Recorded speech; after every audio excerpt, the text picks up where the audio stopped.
Washington dreamed his way along the street, his fancy flitting from grain to hogs, from hogs to banks, from banks to Iwater, from Iwater to Tennessee land, and lingering but a feverish moment upon each of these fascinations. He was conscious of but one outward thing, to wit, the general, and he was really not vividly conscious of him. Arrived at the finest dwelling in the town, they entered it and were at home.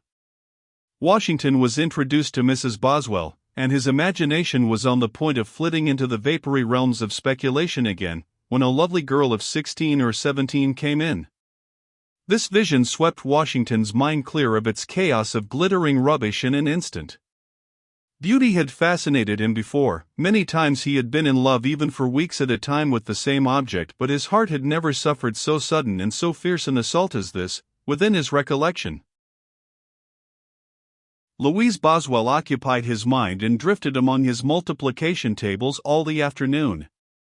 He was constantly catching himself in a reveries made up of recalling how she looked when she first burst upon him, how her voice thrilled him when she first spoke, how charmed the very air seemed by her presence. Blissful as the afternoon was, delivered up to such a revel as this, it seemed an eternity, so impatient was he to see the girl again. Other afternoons like it followed. Washington plunged into this love affair as he plunged into everything else, upon impulse and without reflection. As the days went by, it seemed plain that he was growing in favor with Louise, not sweepingly so, but yet perceptibly, he fancied. His attentions to her troubled her father and mother a little, and they warned Louise, without stating particulars or making allusions to any special person, that a girl was sure to make a mistake who allowed herself to marry anybody but a man who could support her well. Some instinct taught Washington that his present lack of money would be an obstruction, though possibly not a bar, to his hopes, and straightway his poverty became a torture to him which cast all his former sufferings under that held into the shade. He longed for riches now as he had never longed for them before.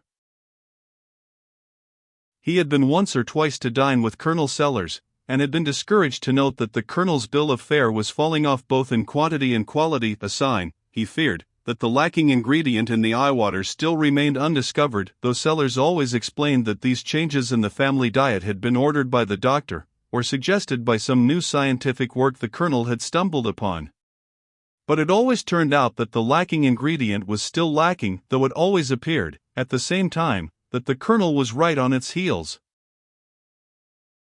Every time the Colonel came into the real estate office, Washington's heart bounded and his eyes lighted with hope, but it always turned out that the Colonel was merely on the scent of some vast, undefined landed speculation, although he was customarily able to say that he was nearer to the all-necessary ingredient than ever, and could almost name the hour when success would dawn. And then Washington's heart would sink again and a sigh would tell when it touched bottom. About this time a letter came, saying that Judge Hawkins had been ailing for a fortnight, and was now considered to be seriously ill. It was thought best that Washington should come home. The news filled him with grief, for he loved and honored his father. The Boswells were touched by the youth's sorrow, and even the general unbent and said encouraging things to him. There was balm in this, but when Louise bade him goodbye, and shook his hand and said, "Don't be cast down, it will all come out right, I know it will all come out right," it seemed a blessed thing to be in misfortune, and the tears that welled up to his eyes were the messengers of an adoring and a grateful heart. And when the girl saw them and answering tears came into her own eyes, Washington could hardly contain the excess of happiness that poured into the cavities of his breast that were so lately stored to the roof with grief. P095.jpg, 20K. All the way home he nursed his woe and exulted it. He pictured himself as she must be picturing him, a noble, struggling young spirit persecuted by misfortune, but bravely and patiently waiting in the shadow of a dread calamity and preparing to meet the blow as became one who was all too used to hard fortune and the pitiless buffetings of fate. These thoughts made him weep, and weep more broken-heartedly than ever, and he wished that she could see his sufferings now. There was nothing significant in the fact that Louise, dreaming and distraught, stood at her bedroom bureau that night, scribbling Washington here and there over a sheet of paper. But there was something significant in the fact that she scratched the word out every time she wrote it. examined the erasure critically to see if anybody could guess at what the word had been, then buried it under a maze of obliterating lines, and finally, as if still unsatisfied, burned the paper. When Washington reached home, he recognized at once how serious his father's case was. The darkened room, the labored breathing and occasional moanings of the patient, the tiptoeing of the attendants and their whispered consultations, were full of sad meaning. For 3 or 4 nights Mrs. Hawkins and Laura had been watching by the bedside. Clay had arrived, preceding Washington by 1 day, and he was now added to the corps of watchers. Mr. Hawkins would have none but these 3, though neighborly assistance was offered by old friends. From this time forth 3-hour watches were instituted, and day and night the watchers kept their vigils. By degrees Laura and her mother began to show wear, but neither of them would yield a minute of their tasks to Clay. He ventured once to let the midnight hour pass without calling Laura, but he ventured no more. There was that about her rebuke when he tried to explain, that taught him that to let her sleep when she might be ministering to her father's needs, was to rob her of moments that were priceless in her eyes. He perceived that she regarded it as a privilege to watch, not a burden. And, he had noticed, also, that when midnight struck, the patient turned his eyes toward the door, with an expectancy in them which presently grew into a longing but brightened into contentment as soon as the door opened and Laura appeared. And he did not need Laura's rebuke when he heard his father say,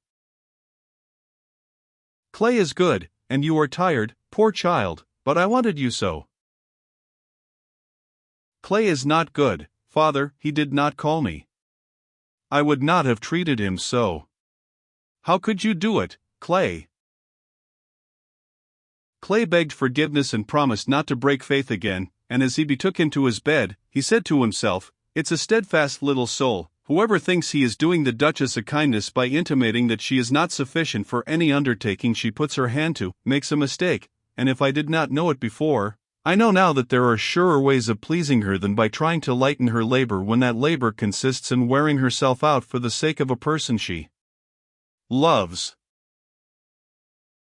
A week drifted by, and all the while the patient sank lower and lower. The night drew on that was to end all suspense. It was a wintry one.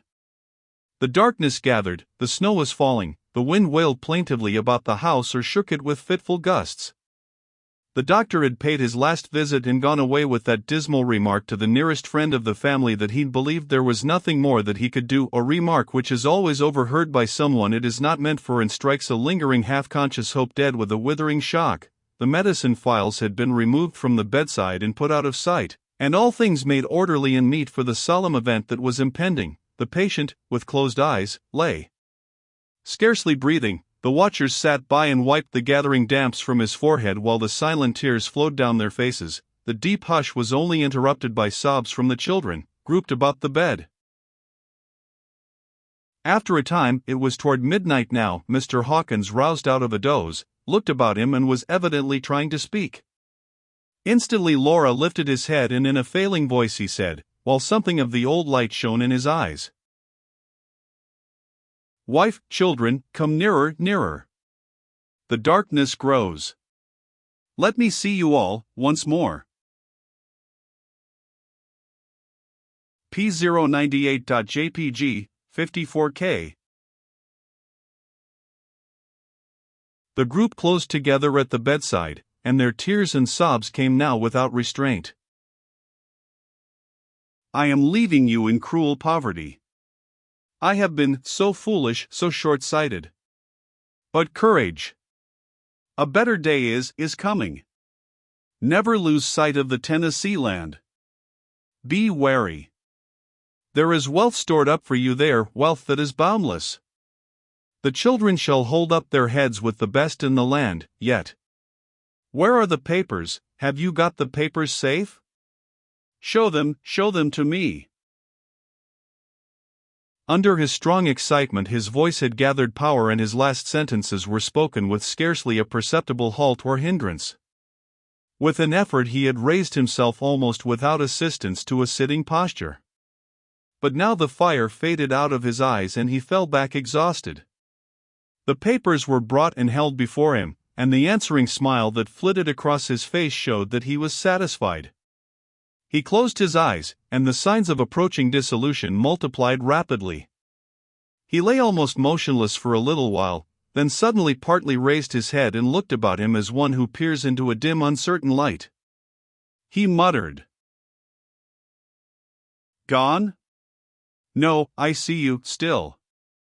It is over. But you are safe. Safe. The 10 dash." The voice died out in a whisper, the sentence was never finished. The emaciated fingers began to pick at the coverlet, a fatal sign. After a time there were no sounds but the cries of the mourners within and the gusty turmoil of the wind without. Laura had bent down and kissed her father's lips as the spirit left the body, but she did not sob, or utter any ejaculation, her tears flowed silently. Then she closed the dead eyes, and crossed the hands upon the breast. After a season, she kissed the forehead reverently, drew the sheet up over the face, and then walked apart and sat down with the look of one who has done with life and has no further interest in its joys and sorrows, its hopes or its ambitions. Clay buried his face in the coverlet of the bed. When the other children and the mother realized that death was indeed come at last, they threw themselves into each other's arms and gave way to a frenzy of grief. P099.jpg, 13K